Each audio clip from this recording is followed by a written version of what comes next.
बहुत समय पहले एक छोटे से गांव में शारदा नाम की एक विधवा औरत अपनी दो जुड़वा बेटियों जानवी और जूही के साथ रहती थी और गांव के लोगों के घर घर जाकर उनके घरों में झाड़ू बर्तन का काम करती थी।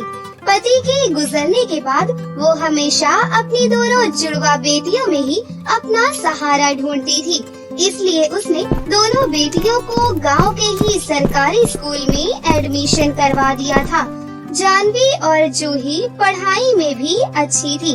जहां जानवी काफी शांत स्वभाव की लड़की थी, वहीं जूही तेज तर्रार और शातिर थी। एक दिन, बस जल्दी से तुम दोनों पढ़ लिख कर कुछ बन जाओ तो मैं थोड़े सुख के दिन देख लूं। माँ, तू इतनी फिक्र क्यों करती है? सब सही हो जाएगा। बस 2-4 साल की ही तो बात है। पढ़ाई खत्म होने दो, देख लेना कहीं न कहीं नौकरी मिल जाएगी और फिर सब सही हो जाएगा। तुम मीरा जानवी क्यों माँ को झूठी तसल्ली दे रही हो? अरे पढ़ाई करने के बाद भी बहुत हाथ पैर मारने पड़ेंगे, तब कहीं जाकर एक नौकरी करोगी। मेरी मानो तो पढ़ाई खत्म करने के बाद में एक अमीर लड़के से शादी कर लो और फिर उसी की कमाई का कुछ हिस्सा माँ को देती रहना। आज तो तुमने ये बात कह दी, लेकिन आइंदा कभी मत कहना। हम क्या इतने गए गुजरे हैं कि अपनी माँ के लिए कुछ नहीं कर सकते? लगता है तुमने तो यही सोचा हुआ है। तो इसमें बुराई क्या है? नौकरी करे या ना करे, फिर भी शादी तो करनी ही है। फिर शादी ही क्यों ना कर ले? अच्छे से घर में शादी हो जाएगी तो नौकरी का झंझट ही खत्म। ठाट बाट से रानी बनकर रहो। जूही, आजकल तुम कुछ ज्यादा ही बोलने लगी हो। चुपचाप अपनी पढ़ाई पर ध्यान दो और ये फालतू की बातें आइंदा से मेरे सामने कभी मत करना। थोड़ी लाज शर्म है या नहीं?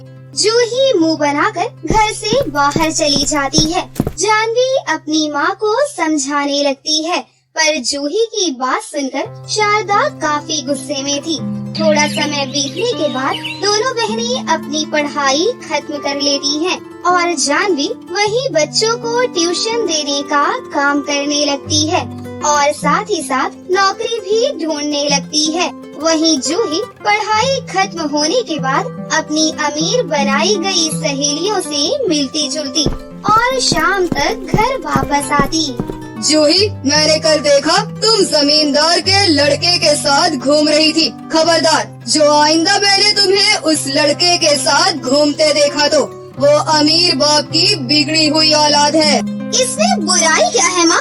आजकल तो सभी लड़के लड़कियाँ इसी तरह के मिलते हैं। क्या गांव क्या शहर, और वो मुझे पसंद करता है और कल ही अपने माँ बाबा से मेरे लिए बात करेगा।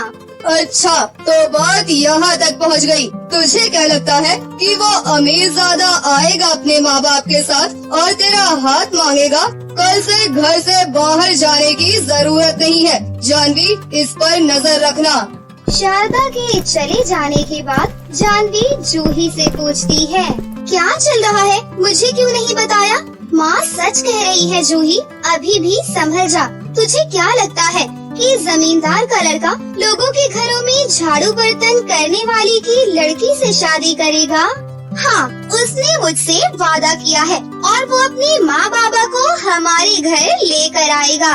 जैसा जूही ने कहा था, उधर जमींदार का लड़का हर्ष अपनी माँ को मनाने की कोशिश करता है कि उसे जूही से ही शादी करनी है। तुझे पता है उसकी माँ घरों में झाड़ू बर्तन का काम करती है। उनकी हैसियत ही नहीं है कि वो हम लोगों से रिश्ता जोड़े। ये शादी नहीं हो सकती। माँ बाप के मना करने पर हर्ष खुद को मारने की धमकी देकर किसी तरह अपने माता पिता को शादी के लिए राजी कर लेता है और फिर बिना धूमधाम के सादे तरीके से हर्ष और जूही की शादी हो जाती है। जूही ने तो अपने पसंद के लड़के से शादी कर ली और वो अमीर भी हो गई। लेकिन मैं जानती हूँ जिस तरह का उसके साथ शादी में व्यवहार कर रही थी, वो कभी भी जूही को खुश नहीं रहने देगी। ऐसा मत बोल माँ, तू माँ है, उसे अच्छी दुआएं दे। जानवी के पास अब पढ़ने के लिए काफी सारे बच्चे आने लगे। तभी स्कूल की एक टीचर ने उसे बोला कि जानवी, अगर तुम्हें पढ़ाना ही है तो तुम आगे की तैयारी क्यों नहीं करती।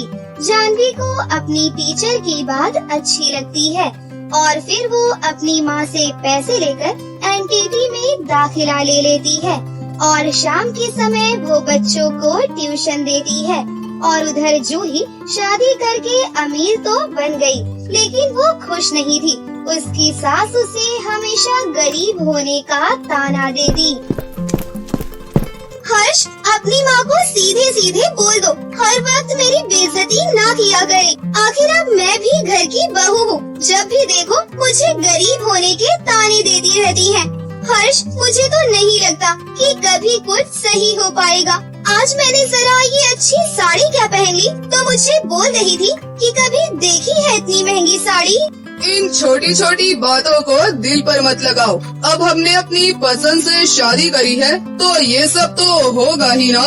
कुछ दिन बाद ही जूही अपनी माँ से मिलने के लिए आती है। घर के बाहर एक बड़ी सी गाड़ी से जूही उतरती है और बहुत सारे गिफ्ट अपनी माँ और बहन के लिए लेकर आती है। हर्ष नहीं आया साथ में? नहीं माँ, उन्हें काम था इसलिए वो नहीं आए। मेरा तुमसे मिलने का बहुत दिल कर रहा था, इसलिए मैं चली आई। अच्छा, या वो इसलिए नहीं आया क्योंकि गरीबों के घर आते हुए उसे शर्म आएगी? माँ, पहली बार वो घर आई है, गुस्सा मत करो। आओ जूही, बैठो और बताओ क्या चल रहा है। तू खुश तो है ना मेरी बहन? हाँ हाँ, सब बहुत अच्छा है। घर में सब मुझे बहुत प्यार करते हैं और मेरे पास एक बड़ा सा कमरा है जिसमें एक बड़ा सा एसी लगा है। बाहर कितनी गर्मी है इसका तो एहसास तक भी नहीं होता और खाने पीने की भी कोई कमी नहीं है। चलो शुक्र है, तू अमीर बनना चाहती थी तो बन ही गई। फिर शारदा अपनी बेटी के लिए अपने हाथों से खाना बनाती है और सब मिलकर बड़े मजे से खाती हैं। और जूही को जाते वक्त उसकी माँ उसे एक साड़ी और कुछ रुपए दे देती है। और उधर जब जूही अपने ससुराल पहुँचती है तो उसकी सास कहती है, ये क्या 300 रुपए की साड़ी दी है तुम्हारी माँ ने? ऐसी साड़ियाँ तो मैं अपने नौकरों को भी नहीं देती। और ये क्या 151 रुपए? क्या तुम भी अपने घर में यही सब लेकर गई थी? यहाँ से तो तुम हजारों का सामान लेकर गई थी। तुम गरीब लड़कियाँ इसीलिए अमीर लड़कों से शादी करती हो। जूही की सास भला बुरा बोल ही रही थी कि तभी हर्ष वहाँ पर आ जाता है। माँ, मुझे पता है कि तुम हमारी शादी से नाराज हो, लेकिन मुझे ये नहीं पता था कि तुम इतनी छोटी बातें करोगी। माँ, जूही अब इस घर की बहू है। अगर आप इसे इज्जत नहीं दे सकती हैं, तो हम दोनों ये घर छोड़कर चले जाएंगे। इतना बोलकर हर्ष जूही को लेकर अपने कमरे में चला जाता है। इसी तरह दोनों बहनों की जिंदगी चल रही थी। उधर जानवी अपनी एनटीटी की पढ़ाई खत्म कर लेती है और एक सरकारी स्कूल में नर्सरी क्लास की टीचर लग जाती है। नौकरी लगते ही सबसे पहले वो अपनी माँ को काम पर जाने से रोकती है। नहीं माँ, बस मैंने कह दिया ना, अब तुझे लोगों के घरों में जाकर झाड़ू बर्तन करने की जरूरत नहीं है। तू बस घर में रह और घर को देख। अभी माँ बेटी बातें कर ही रही थी कि जूही रोते हुए आती है और अपनी माँ से लिपटकर रोने लगती है। क्या हुआ मेरी बेटी, इस तरह क्यों रो रही है? क्या तेरे ससुराल में कुछ हुआ है? उन लोगों ने कुछ कह तो नहीं दिया? जूही रोते रोते अपनी माँ और बहन को बताती है कि किस तरह ससुराल में उसके साथ बुरा व्यवहार किया जाता है और दिन रात ताने मारे जाते हैं। मैं जानती थी बेटा, ये सब होने वाला है आगे, पर तब तो तुझे मेरी हर बात बुरी लग रही थी। आज माना तू बहुत अमीर हो गई है, लेकिन सच बता, क्या तू खुश है? बेटी, अगर यही मेहनत तूने अपने जीवन को संवारने में की होती और मेहनत और लगन के साथ अच्छी जगह नौकरी करके अमीर हुई होती तो गर्व के साथ रहती और साथ ही साथ हमारा सर भी गर्व से ऊंचा होता। मैं ये नहीं कहूँगी कि तू कभी भी परेशान हो तो यहाँ मत आ, पर बेटा ये तेरा फैसला था और अब तुझे अपना घर देखना पड़ेगा। अब तू कुछ ऐसा कर जिससे तेरे ससुराल वाले तेरी इज्जत करें। देख बहन, परेशान होने की जरूरत नहीं है। थोड़ा समय बुरा जरूर होता है, पर ऐसा नहीं है कि वो बदल ही नहीं सकता। तू हर्ष से बात कर और उसे बोल कि वो घर के लोगों को समझाए। तुम दोनों को मिलकर ही अब अपनी गृहस्थी अच्छी करनी है। काश ये बातें मुझे पहले समझ आती। तब तो बस मुझे लग रहा था कि एक अमीर लड़के से शादी हो जाएगी तो मेरी लाइफ बन जाएगी। पर माँ, मैं समझ गई हूँ, आज के समय में अपनी लाइफ खुद बनानी पड़ती है। जानवी को भी तो देखो कितनी इज्जत से नौकरी कर रही है और तेरा ख्याल भी कितने अच्छे से रख रही है। मैं अमीर हो गई हूँ, लेकिन ना तो मैं खुश हूँ और ना मैं तुम लोगों को खुश कर पा रही हूँ। मुझे माफ कर दो माँ, मुझे माफ कर दो। थोड़ा सब्र से काम ले और हालातों को समझकर ही काम किया कर, सब सही हो जाएगा। फिर जूही अपने घर आ जाती है। तभी उसे अपनी सास की चिल्लाने की आवाज सुनाई देती है।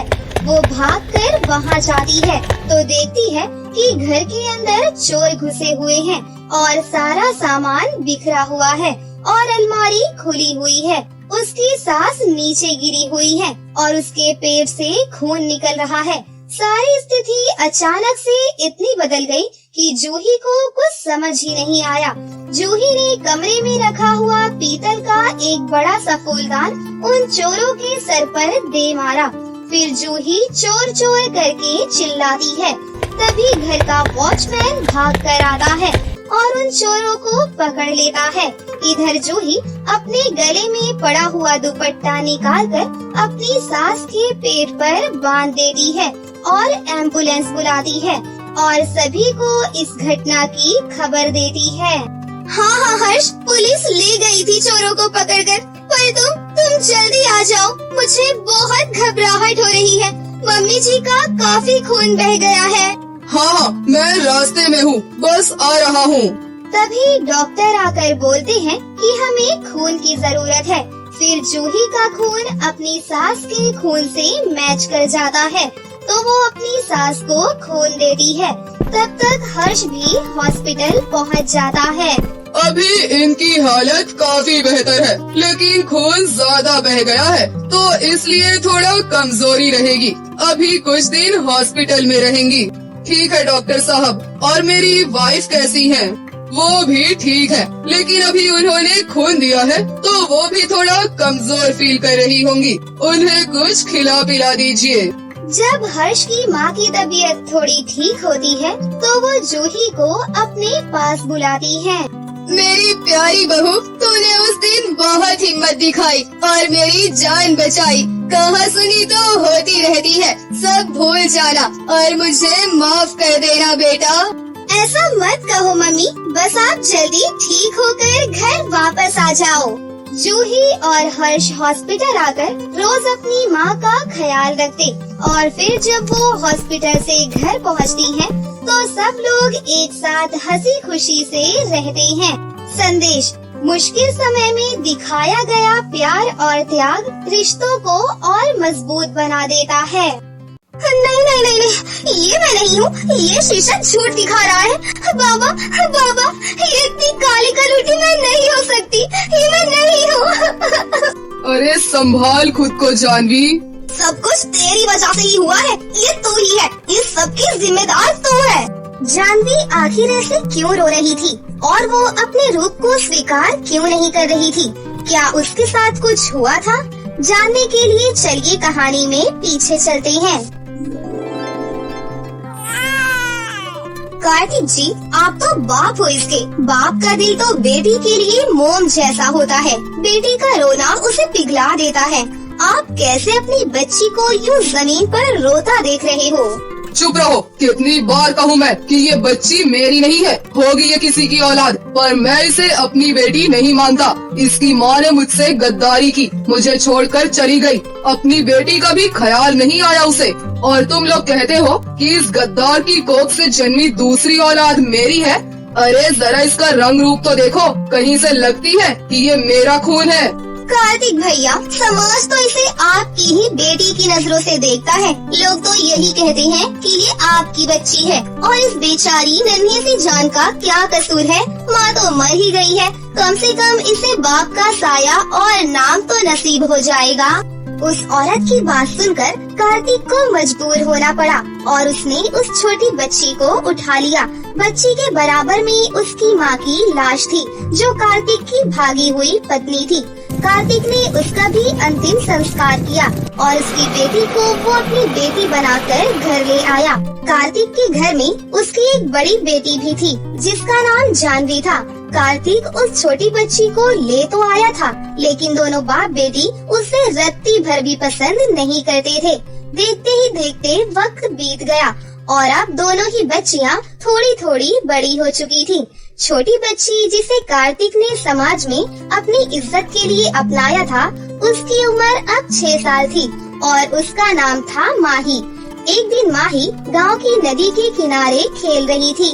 रंग बिरंगी तितली, प्यारी प्यारी तितली, इसके पंख कितने अच्छे हैं। भागते भागते ऐसे ही माही एक पेड़ के नीचे आ गई और वहाँ आकर उसके नन्हे कदम ठहर गए। अरे ये क्या है, कितना सुंदर और रंग बिरंगा है। अरे नहीं, इसके पैर में तो चोट लगी हुई है। प्यारी पंछी, तुम डरो नहीं, मैं तुम्हारी मदद करूँगी। माही को नदी किनारे एक रंग बिरंगा बहुत ही सुंदर तोता मिला, जिसको वो अपने घर लेकर आ गई। तोते के पाँव में चोट थी, उसने उसके घाव को साफ किया और तोते की पट्टी भी कर दी। अभी उसने ऐसा किया ही था कि तभी उसके पास उसकी बहन जानवी हाथ में एक लिपस्टिक लेकर आ गई। देख कर लो, मुझे बाबा ने कितनी अच्छी लिपस्टिक दिलवाई है। अरे वाह, देखने में ही कितनी अच्छी लग रही है। सही कहा, ये सिर्फ अच्छी लग नहीं रही है, ये अच्छी है। लेकिन मैं ये तुझे नहीं दूंगी, क्योंकि काले बच्चे लिपस्टिक लगाकर अच्छे नहीं लगते। जानवी ऐसे बोलकर लिपस्टिक लगाते हुए कमरे से बाहर आ गई। माही उदास हो गई और उदास होकर वो उस तोते से बोली, सुनो प्यारे पंछी, तुमने देखा ना मेरी बहन मुझसे कैसे पेश आती है। वो मुझसे बिल्कुल भी प्यार नहीं करती। मेरे रंग की वजह से मेरे बाबा भी मुझे नापसंद करते हैं और गांव में कोई भी बच्चा मुझसे बात नहीं करता। तुम जानते हो, तुम मुझे बिल्कुल मेरे जैसे लगते हो। जैसे मैं अकेली हूँ, वैसे ही तुम्हारी भी माँ नहीं है और मेरी भी। तो चलो दोस्ती कर लेते हैं। माही ने उस रंगीन तोते को उठाकर गले लगा लिया। देखते ही देखते समय आंखों ही आंखों में गुजर गया और अब दोनों ही बहनें बड़ी हो चुकी थीं। जानवी की उम्र लगभग 22 बरस थी और माही की 18 और उनके बाप के बालों पर सफेदी आना शुरू हो गई थी। लेकिन ये सिर्फ वक्त बदला था। दोनों बाप बेटी का माही के साथ रवैया आज भी सख्त ही था। इधर आ। जी बाबा। अरे काली कलूटी, जैसी तेरी सूरत है ना बदसूरत, वैसी चाय मुझे मत दिया कर। तुझे ही देखकर मूड खराब हो जाता है, कचरा हो जाता है। कम से कम चाय तो ठीक ठाक पिला दिया कर। ये ले, ऐसी चाय बनाने का यही अंजाम होता है। अब जा दूसरी चाय बना कर लेकर आ। जी बाबा। माही डरते डरते रसोई में चली गई। अभी वो दूसरी चाय बना ही रही थी कि तभी बाहर से उसकी बहन भी आ गई। अरे बाबा, आप कब आए काम से? बस अभी कुछ देर पहले ही आकर बैठा था। अच्छा, जो मैंने लाने को बोला था वो लाए है ना आप? अपनी सुंदर बेटी की बताई हुई चीज को मैं भला कैसे भूल सकता था। ये ले, तूने एक चीज मंगवाई थी, मैं तेरे लिए पूरी की पूरी मेकअप किट ही ले आया। अरे वाह बाबा।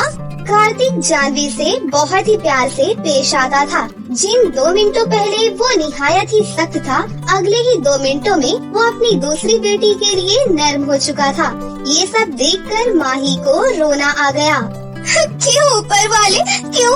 अगर इस दुनिया में माँ बाप भी काले गोरे रंग को लेकर भेदभाव करते हैं, तो तूने काले लोगों को बनाया ही क्यों था? अभी माही ऐसे बोल ही रही थी कि तभी उससे बाहर से कुछ आवाजें आईं। बाबा, वो कल्लू कहाँ है? अरे वो काली माई मेरे लिए चाय बनाने गई हुई है।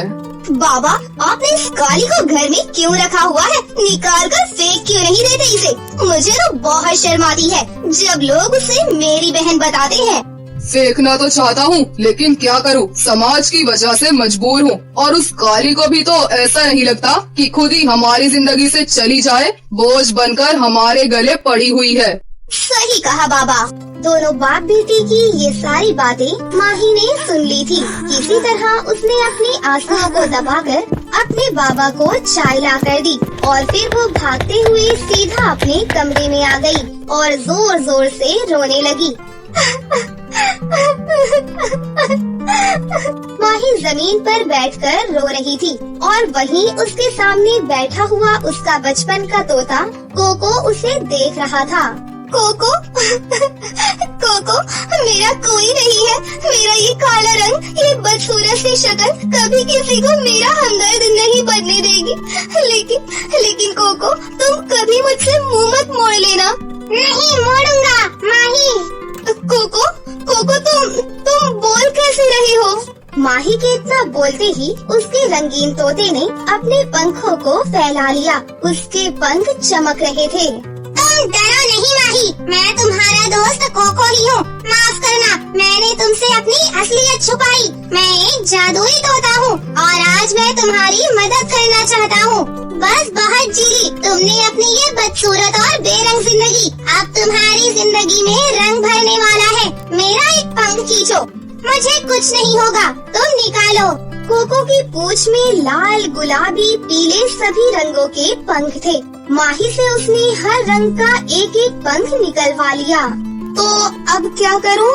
अब इन पंखों को अपने चेहरे, होठों और सभी जगह पर फेर लो। ये तुम्हारा मेकअप है जो तुम्हें सुंदर बना देगा। लेकिन याद रहे कि जो रंग मेकअप में जिस जगह लगता है उसे वहीं पर ही फेरना। कोको के ऐसे बोलने पर माही ने एक पंख को उठा लिया। इत्तेफाक से उसी वक्त वहाँ उसकी बहन जानवी आई थी जो छिपकर उसे देखने लगी। क्या सच में मैं इससे गोरी और सुंदर हो जाऊंगी? वैसे मुझे तो नहीं लगता है।